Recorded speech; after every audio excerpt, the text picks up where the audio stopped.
祷告。请天父的谢谢你让你这个新一天，在今天我们要继续你的话语，那个带引导们，也能通过你的牧者，你帮他，你让他们真的把话语传达给我们，你帮助翻译的，使得翻译的人就翻译的更加明白，使得我们听得懂。然后谢谢你，以下时间你是那是你带领，那是一个长官讲的还有翻译的，那是你带领的孩子们，以下时间向交托站祷都奉耶稣的名。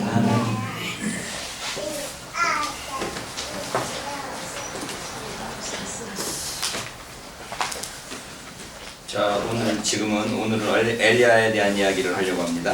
今天呢，我们想谈一谈以利亚。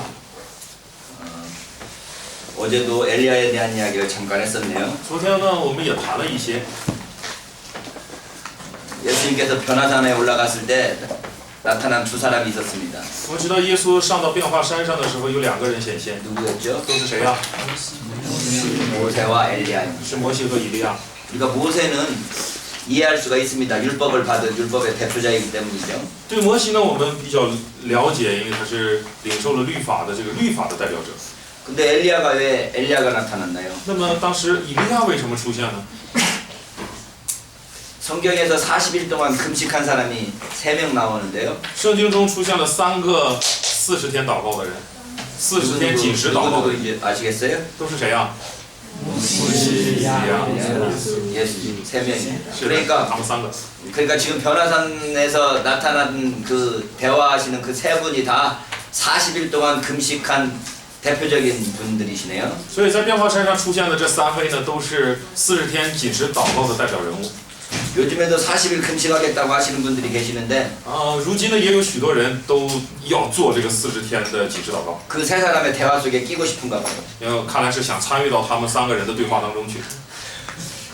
그러니까 40일 금식이라는 건 성경에 아주 굉장히 독특한 의미를 가지고 있는 걸 볼 수 있어요. 所以我们在圣经中看到了40天禁食祷告呢，实际上它有非常独特的含义。 엘리야가 어쨌든 갈멜산에서 바알 선지자들과 싸워서 이긴 후에 不管怎么说呢，以利亚在加密山与巴利的先知们的决斗当中呢，他得胜了。 호렙산으로 도망을 갔습니다. 他后来呢，逃到这个何烈山。 그리고 이제 그 호렙산에서 하나님께 기도하면서 하나님으로부터 언약을 받는 게 있는데요. 那么在何烈山向上帝祷告，得到了上帝的应答。 그때 하나님께서 엘리야에게 주신 약속이 무엇입니까? 当时上帝给以利亚的这个应许是什么呢？ 어제도 말씀드렸지만 그 엘리야에게 주신 그 가장 중요한 내용은 엘리야 이외에도 남아 있는 사람이 7,000명이나 있다는 것이었습니다. 就是昨天我们说的上帝告诉以利亚，除以利亚之外呢，上帝还保留了7000人， 아직도 남아 있는 사람들이 있다는 거죠. 就是表示还有渔民存在。 엘리야가 생각할 때 온 이스라엘이 다 배반하고 하나님을 배신하고 바알과 아세라에게 간 줄로 알았는데 以利亚呢认为整个以色列都已经背叛了上帝，离开了上帝，投向了巴利和这个亚舍拉。 아직도 7,000명이나 남아 있다는 거죠. 可是上帝告诉他还有7000人， 그래서 엘리야는 이 남아 있는 자에 대한 언약을 하고 있는 사람입니다. 所以以利亚的这个应许呢是关乎于渔民剩余的人的应许。 자, 어제부터 했던 것들을 계속 지금 반복하고 있는데요. 那么我们还在重复昨天的内容。 원시 언약은 原始的应许 여인의 후손, 여자의 후손을 이야기했어요. 是指着女人的后裔。 그다음에 노아 언약은 然后挪亚之约呢 자연 언약이라고 해서 是自然之约， 이 여자의 후손을 보호하기 위한 언약이었습니다. 是为了保护女人的后裔所立 그다음에 约。 아브라함 언약은 那么亚伯拉罕之约呢， 아브라함의 후손. 是关乎于亚伯拉罕的后裔。 다시 말하면 유대인에 대한 이야기였어요. 换句话说，就是关乎于犹太人的。 근데 모세 언약은 那么摩西之约呢， 율법 언약이라고 해서 也可以称为律法之约。 이 유대인들을 보호하기 위한 율법이었어요. 它就是为了 언약이었습니다. 保护犹太人的这样的律法。 그다음에 다윗 언약이 있었는데 那么我们知道还有大卫的应许， 다윗의 후손을 이야기하죠. 大卫之约是为了大卫的后裔， 이건 왕을 가리킨다고 그랬습니다. 这个指的王。 그리고 이제 엘리야 언약이 있는데 那么接下来呢，就是以利亚之约。 엘리야 언약은 남은 자 언약이라 이렇게 말할 수 있어요. 这个约 남은 자, 我们可以称 남아 为 있는 자. 可以称为渔民之约，剩余的人，渔民之约。 다윗의 후손을 왕을 중심으로 해서 모든 이스라엘이 다 타락한 줄 알았더니 아직도 남아 있는 자들이 있다는 거죠. 就是在大卫之后的，大卫之后的这些百姓呢，本以为他们全都堕落了，但是实际上还有渔民存在。 그래서 엘리야의 언약은 다윗의 후손인 왕통을 보존하기 위한 언약이라고 이해할 수 있습니다. 所以我们可以理解以利亚的这个以利亚之约呢，就是为了保护大卫的王族后裔。 그래서 여자의 후손인 모든 인류에서 所以女人的后裔呢，指着全人类。 아브라함의 후손인 유대인으로 좁혀졌다가 那么后来缩小到亚伯拉罕的后裔，也就是犹大人，犹 유대인에서 太人。 다시 왕으로 좁혀집니다. 那么再从犹太人呢，再次缩减到再次缩减， 그래서 마지막 최후의 1인인 한 사람 예수 그리스도께로 缩减 집중되는 거죠. 缩减到大卫的后裔，那么再到最后缩减到一个人的身上，也就是 어제도 耶稣基 그림을 督。 그렸지만 이런 그림을 그릴 수 있습니다. 昨天我们也画了这样的一个图。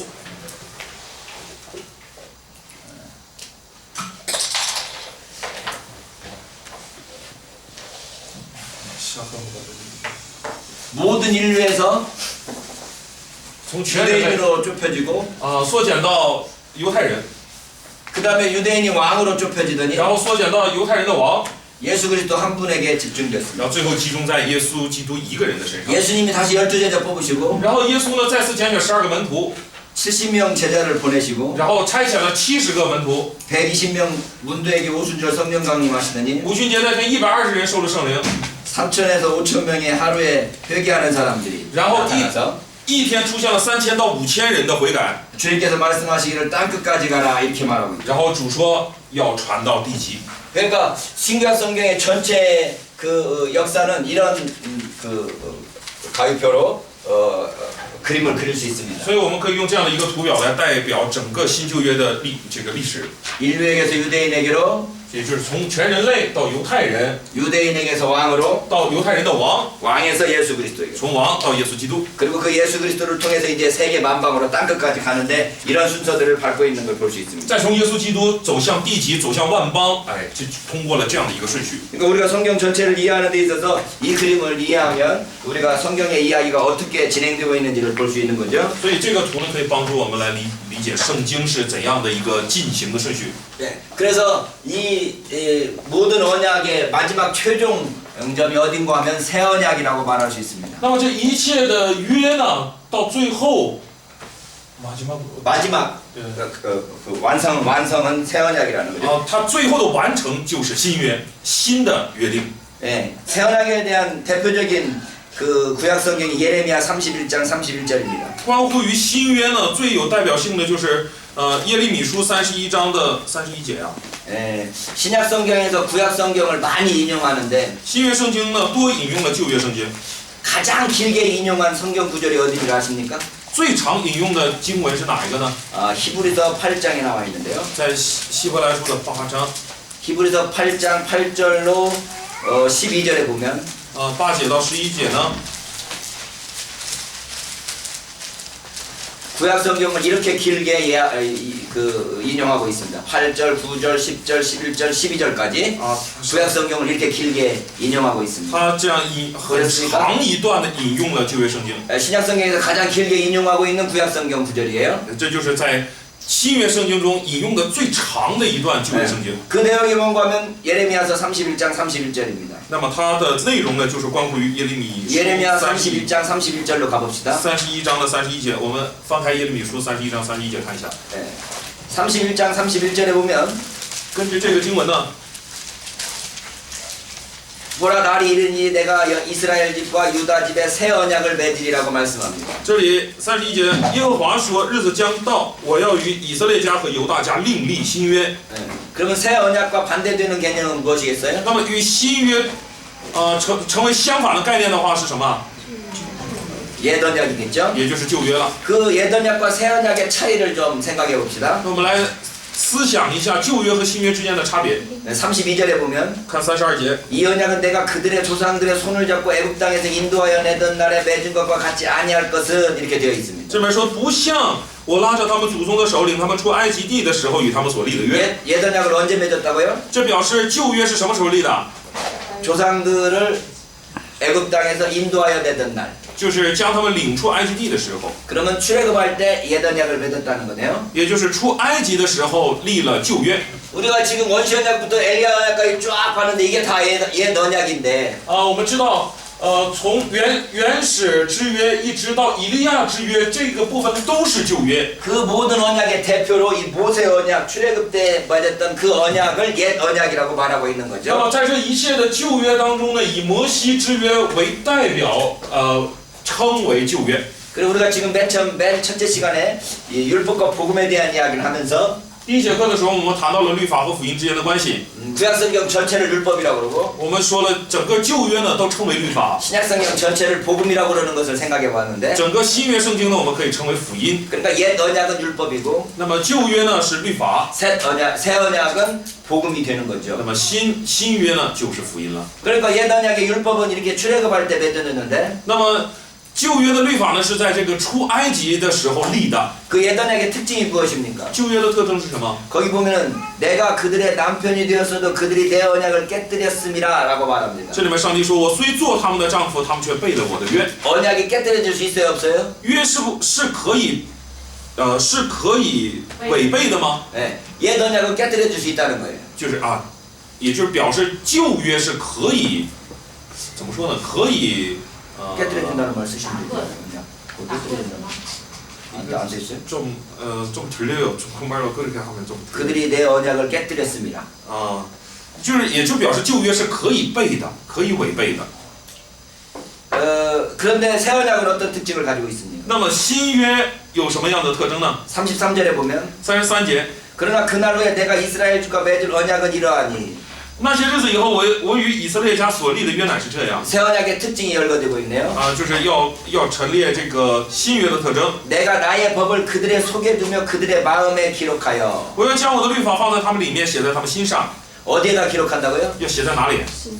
마음에 기록한다는 거죠. 要写在心上。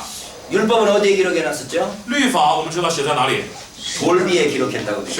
是的，写在石板上。 그래서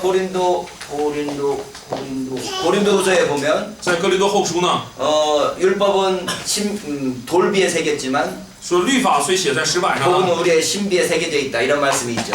并且说这个福音呢是刻在我们的心板上。 그러니까 옛 언약은 돌비에 새겼고 새 언약은 마음 신비에 새겨져 있습니다. 所以旧约呢是写在了石板上，新约呢是写在我们的心板上。 기록한 내용이 무엇입니까? 那么写上的内容是什么呢？ 그 기록한 그 최종적인 목적은 那么记录它的就写上的最终的目的是什么呢？ 나는 그들의 하나님이 되고 그들은 내 백성이 될 것이라는 겁니다. 就是我要做他们的神，他们要做我的子民。 하나님이 우리의 하나님이 되시고 上帝要做我们的上帝， 우리는 하나님의 백성이 된다는 거예요. 我们要成为上帝的百姓。 이게 새 언약이에요, 옛 언약이에요? 这是新约还是旧约？ 네, 옛 언약이에요, 새 언약이에요. 新约 네, 새 언약이라고 되어 啊， 있어요. 是新约。 그러면 옛 언약의 내용은 무엇입니까? 那么旧约的内容是什么？ 옛 언약에 우리가 출애굽기 19장에 갔을 때 19장에서 옛 언약의 내용은 뭐였죠? 就是我们在出埃及记的19章看到的旧约的内容是什么？ 19장 내용도 역시 너희가 내 나라가 되고 내가 너희 하나님이 되리라는 거였습니다. 那里也是说你们要成为我的国民。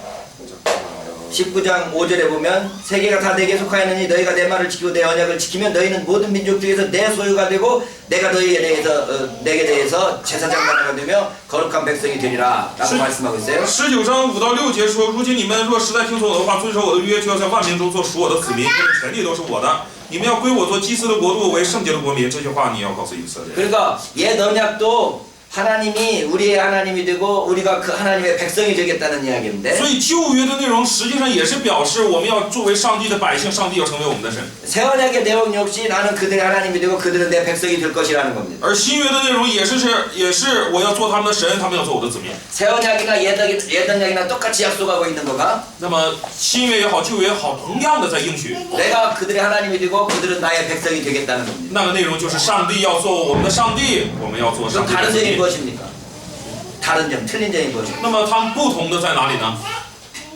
법을 마음비에 새겼느냐 돌비에 새겼느냐. 不同就在于这个法是刻在了石板上，还是刻在了心板上。 그러니까 우리가 하나님의 뜻을 행하는 데 있어서 하나님의 뜻을 행하는 그 하나님의 뜻이라고 하는 율법을 행하는 데 있어서 하나님의 뜻이라고 하는 율법을 행하는 데 있어서 所以呢，当我们行上帝的旨意，就是律法的时候呢， 그 율법이 외부의 바깥에 있느냐 아니면 내 안에 있느냐는 것의 차이점인 거죠. 差别就在于这个律法是在我之外还是在我之内。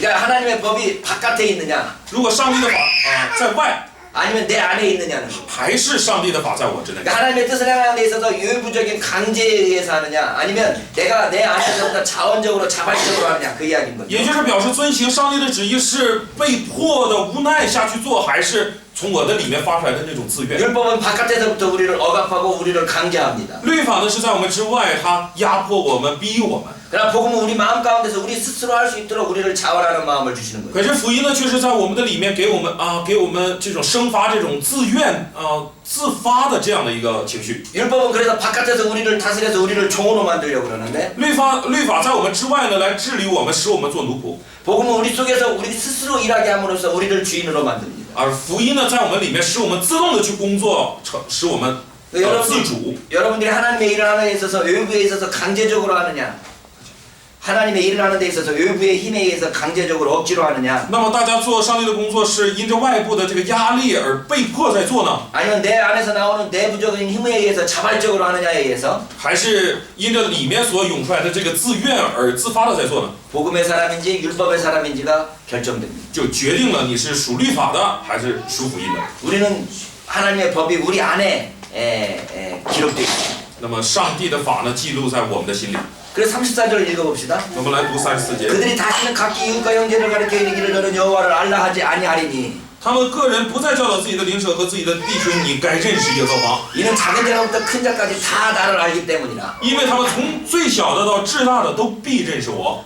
하나님을 알라고 말하지 않는다는 겁니다. 这是表示不用去告诉别人你要认识上帝。 왜 알라고 말하지 않습니까? 为什么可以不用这样做？ 작은 자부터 큰 자까지 다 하나님을 알기 때문입니다. 因为从最小的到至大的都必认识上帝。 하나님을 배워서 하는 게 아니고 上帝不是通过学习来认识， 저절로 압니다. 而是自发的认识。 여러분 어머니 아버지 계십니까? 大家都有父母吧？ 어머니 아버지가 여러분의 어머니 아버지인 줄 어떻게 알아요? 你们怎么知道他们是你们的父母呢？ 봤어요? 여러분이 어머니 아버지가 여러분의 어머니 아버지인 걸 어떻게 봤어요? 확인을 해봤어요? 你是怎么看到的啊？还是怎么确认的？你的父母是你的父母吗？ 그냥 저절로 압니다. 这就是很自然就知道。 엄마 아빠가 나를 사랑하고 나를 키우는 것을 보면서 내가 저절로 우리 어머니 아버지구나라는 것을 알게 됩니다. 是的，你从小看到他们这样的爱你、这样的关照你的时候，你就自发的认识到他就是我的父母。 이분이 니네 엄마 아빠야라고 소개하지 않습니다. 不会有人来介绍这是你的父母， 그냥 저절로 엄마 아빠인 걸 압니다. 我们很自发的就认识了。 작은 자로부터 큰 자까지 다 하나님을 알게 된다는 겁니다. 那么这里告诉我们，从最小的到至大的都必认识上帝。 우리가 하나님을 아는 것은 그렇게 우리가 부모님을 알듯이 저절로 하나님을 알게 되는 때가 온다는 겁니다. 就是表示会有那个时候，我们认识上帝，就像我们很自然的认识父母一样，这样的时候会到来的。 자, 예단약의 특징은 깨뜨려질 수 있다는 거였었는데요. 아까 예단약의 특징은 깨뜨려질 수 있다고. 刚才我们提到了旧约的特征呢，是在于它是可以被破坏的，可以这样违背的。 그러면 새 언약은 깨뜨려질 수 있을까요, 없을까요? 那么新约可不可以呢？ 맞을 그 다음 구절을 보겠습니다. 30절을 보면 在34节 내가 그들의 악행을 사하고 다시는 그 죄를 기억하지 아니하리라. 说我要赦免他们的罪孽，不再纪念他们的罪恶。 이게 무슨 말씀입니까? 这表示什么呢？ 새 언약이 깨질 수 있다는 거예요, 깨질 수 없다는 거예요? 这是表示新约能不能被破坏？ 안 된다고. 깨뜨려지더라도 即使 용서하심으로써 회복시키겠다는 이야기입니다. 就是表示即使你破坏了这个约，上帝也会饶恕你来恢复它。 이 무슨 말씀인지 아시겠어요? 大家能清楚了吗？ 율법은 깨뜨려질 수 있어요. 这个律法呢是可能被破坏的， 용서되지 않습니다. 而且不被饶恕。 깨뜨려지면 깨뜨려진 걸로 그냥 끝나는 겁니다. 就是破坏了就以这个破坏的状态结束了。 그러나 복음은 但是福音呢？ 깨뜨려진다 할지라도 即使你要违背，即使你会破坏， 여기 보면 악행이 있다고 하더라도 这上帝说了，即使是有恶行， 죄를 짓는다고 할지라도 即使是有罪孽、有罪恶， 그 죄를 기억하지 아니하고 용서해 주시겠다는 겁니다. 上帝说不再纪念他们的罪恶，要赦免他们的罪孽。 율법은 용서가 없는 법이라면 如果说律法是不得饶恕的法， 복음은 용서의 법입니다. 而 용서. 律法是不肯饶恕的法，而福音呢是饶恕的法。 그러니까 우리가 복음의 사람이라면 용서하는데 익숙해져야 됩니다. 所以我们作为福音之人呢，就应该在饶恕的这件事上呢，我们应该熟练才行。 예수님께서 비유를 하나 말씀하셨습니다. 耶稣呢曾举过一个比喻， 만달란트 빚진 사람이 있었습니다. 说有一个人欠了10万两银 그 子， 사람이 도무지 빚을 갚을 수가 없었습니다. 这个人呢实在还不了这个债， 그래서 주인이 그 빚을 탕감해 줬습니다. 那么主人呢就免去了他的这个债。 와 너무너무 감사해서 이 사람이 주인께 감사를 하고 집으로 돌아갔습니다. 他太感谢主人了，他献上感谢以后呢，离开那里回家。 근데 집에 갔더니 자기 동료 중에 자기에게 100데나리온 빚진 사람이 있었습니다. 那回家呢，他就看到了一个欠他10两银子的人， 빨리 갚으라고 요청을 했습니다. 他就说：“你快还我。” 내가 도무지 갚을 수가 없습니다. 용서해 주십시오. 그랬습니다. 那对方呢对他说：“我实在还不起，你 이 原谅我吧。 사람이 이 100데나리온 갚을 때까지 감옥에 가더라고 그랬습니다. ”那么这个人呢就说：“直到你还清这10两银子之前呢，我要把你下到监里。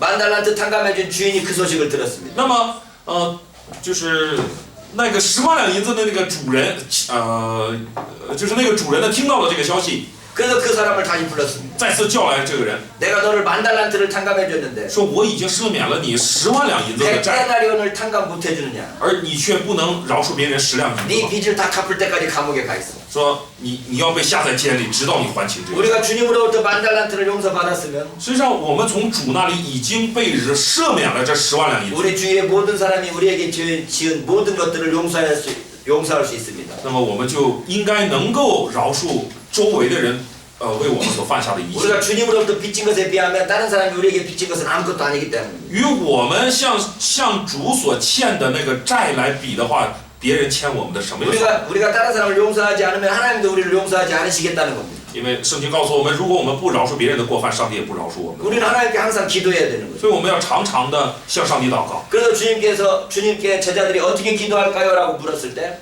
于是当门徒问主，我们当怎样祷告的时候呢？ 주님께서 우리에게 가르쳐 주신 기도가 있습니다. 主教导了我们应当 그 怎 중에 样。 한 내용이 무엇입니까? 其中有一个内容是， 우리가 우리에게 죄 지은 자를 사하여 준 것 같이 就是免我们的债，如同我们免的人， 우리 죄를 사하여 주옵소서. 就是如同我们免的人的债。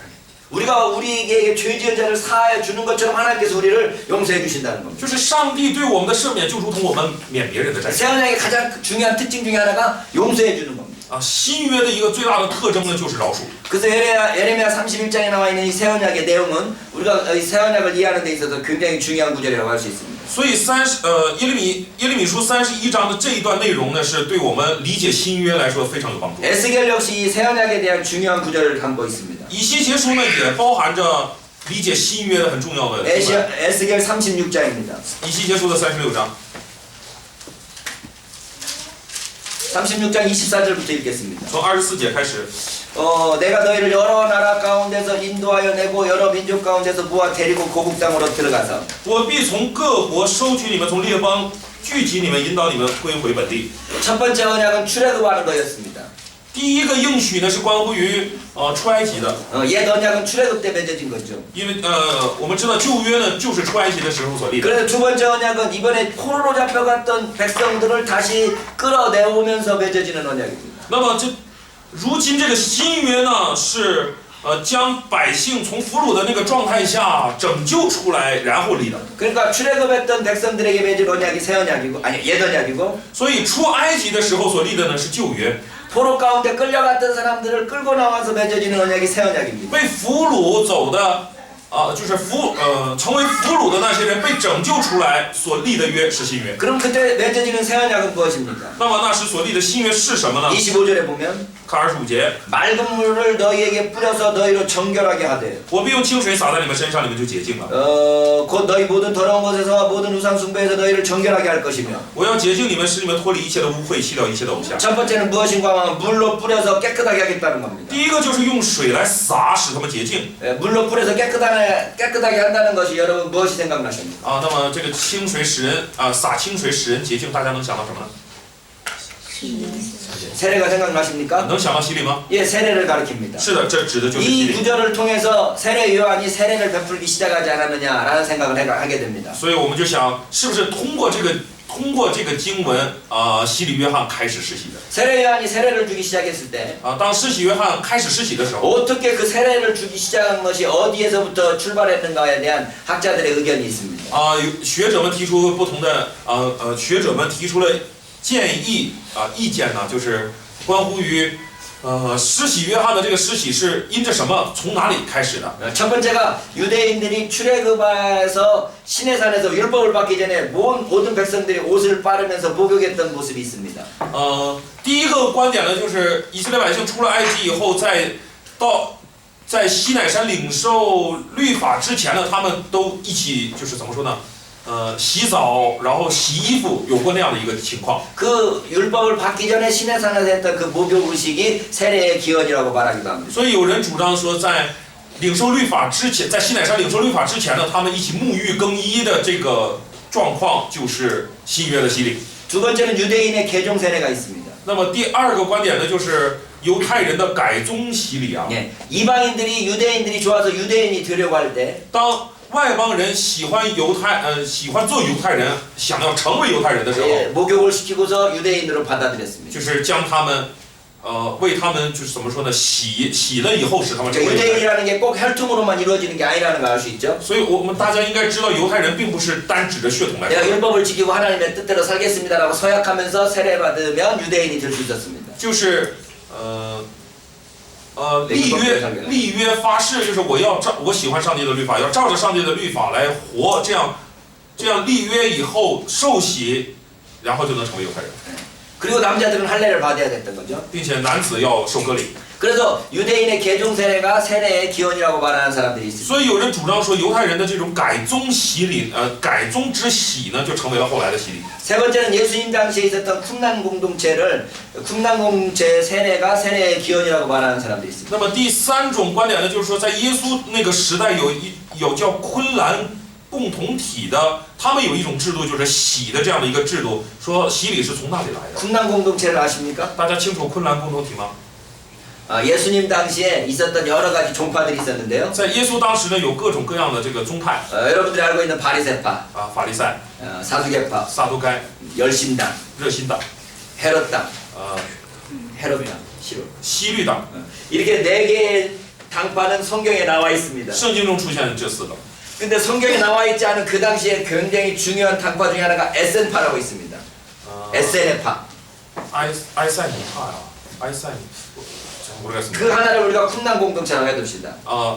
就是当时呢没有被记录在圣经，但是在当时呢非常怎么说呢，很壮大的一个派，就是我刚才说的，可能叫埃塞尼派我们也称它为昆兰共同体。 쿰난이라는 것은 한 지명을 이야기하는데요. 昆兰呢是一个地名， 20세기 초에 在20世纪初呢， 목동들이 이렇게 그 유대 지역의 사막 지역을 돌아다니면서 동굴에다가 돌을 던졌습니다. 那么在这个以色列地区的那个沙漠地区呢，牧羊的时候呢，拿石头往这个洞里面去扔啊。 왜냐하면 잠을 자야 되는데 햇볕에 내릴 때는 잠을 못 자니까 어디 동굴 같은 곳에서 잠을 자야 되는데 往往因为沙漠地区嘛，那个你放羊的时候经常会要睡觉或怎么样的，这样这个有阳光的话睡不了，所以就到洞里面去睡嘛。 근데 동굴 안에 동물들 같은 것이 있을지 모르니까 돌을 던져가지고 동물들이 있는지 없는지 확인을 하는 거죠. 所以在进去之前呢，他们会先扔石头，然后来确认里面有没有野兽之类的。 근데 돌을 던졌는데 땡그랑 하는 소리가 났습니다. 那么他往里扔石头的时候，听到里面有咣当的一声音， 이게 뭐지 하고 들어가 봤더니 他就猜想这是什么呀？ 그 他进去看，